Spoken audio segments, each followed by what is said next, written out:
All right, here with Ryan Hoover from Ryan Hoover's Extreme Karate. He has been teaching self-defense for more than a decade. Ryan, it's good seeing you again. How's everything going? Everything's great. We're staying busy. If this man looks familiar, in part, it's because he's helped a lot of the Carolina Panthers train, not just learning the latest self-defense techniques, but also techniques that help them in the football field of battle. How's that been going? It's great.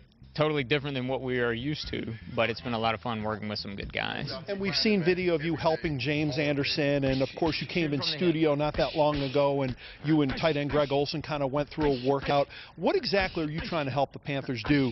Obviously self-defense, I'm sure, is a component, but that's not really what they're looking for when it comes to game time.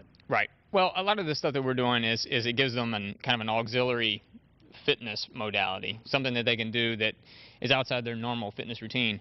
But then beyond that, we're doing a lot of hand fighting drills and things to help them either get releases off the line or beat the O-lineman or help the O-lineman with the footwork or whatever it is, you know, because there's a lot of similarities between what we do and what they do.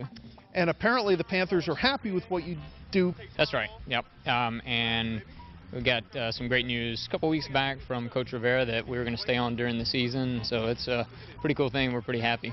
So we don't know if the Panthers are going to win every game, but we know that no one's going to be able to take advantage of them on the line of scrimmage. Well, I hope not. But like a lot of people in the area, you know, I think this team has a lot of great things going for them. So. And it must make you feel good knowing that that's your part to play in this overall picture.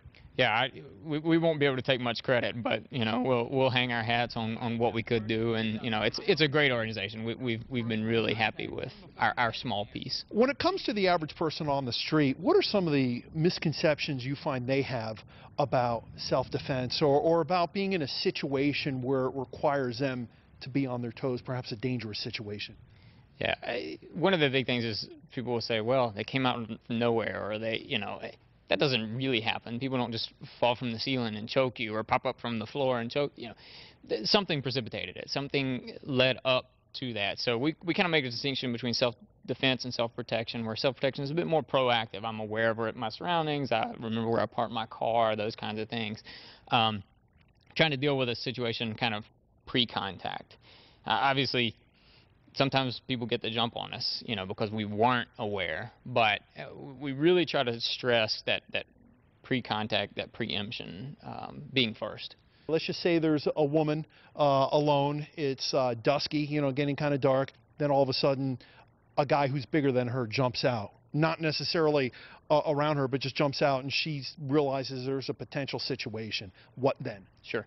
And my Cliff Notes answer is always it depends, because there's so many variables. Okay. But if she has no method of escape, she can't get out, and she's pretty sure that violence is imminent, she should hit first.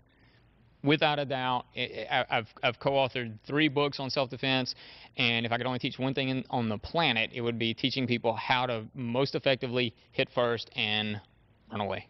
We're going to talk about preemption, and basically we call this a power slap. And we use a closed fist as well, but if I'm teaching somebody that doesn't have a lot of time, we're going to go with a power slap. I'm going to hit with the heel of my palm. What I'm going to look to do is work outside of Ken's elbows, work outside of his power. So I'm going to angle in a way where I move outside of his elbows, and I'm going to talk to him like I would talk to somebody. I'm sorry, man. Is there something I can do? Is there something I can help you with? I don't want him to know that I'm going to hit him if I'm going to hit him. So you're saying you're not going to fist up immediately and give the impression that you're ready to strike? Anywhere on the planet, you do this and you give your intentions away. And if I'm going to hit him, I don't want him to know it, because now he's prepared for a fight. That's not what I want. That makes it eminently harder for me.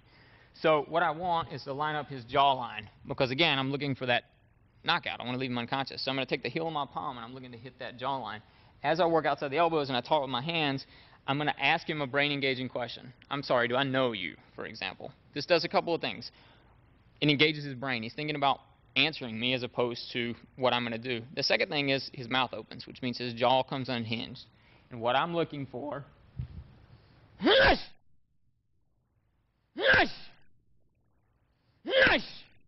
obviously that would be there.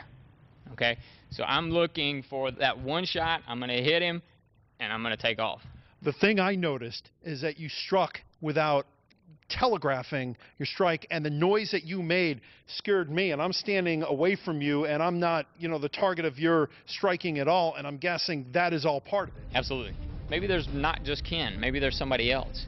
I want to hit him so hard and so viscerally, and I know it sounds brutal, but it's what it takes, that if he's got a buddy with him, his buddy decides, I really didn't like Ken that much anyway. So I take his consciousness and I take his buddy's heart.